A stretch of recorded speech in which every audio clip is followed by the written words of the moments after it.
Alhamdulillahirabbil alamin. Wassalatu wassalamu ala asyrofil anbiya'i wal mursalin wa ala alihi washabbihi ajmain. Puja dan syukur dan bahkan ilahi, karena pada hari yang bahagia ini kita dapat berkumpul dan memberi makna sejarah kepada kita, Provinsi Aceh yang lebih bermakna bagi kita semua. Salam tidak lupa kita berikan kepada Bapak Alam Nabi kita. Salam kepada keluarga sahabat pun sekalian. Kru semangat. Yang kami hormati Pangka yang mulia Wali Negara Aceh Tunku Malik Muhammad Haidar.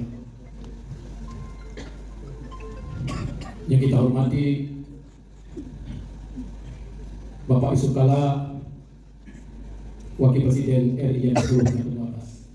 Mudah-mudahan beliau selalu sehat dan walafiat untuk membina kita semua dan tuju aja kepada kita. Mohon yang mulia bimbingan arahan kepada kita.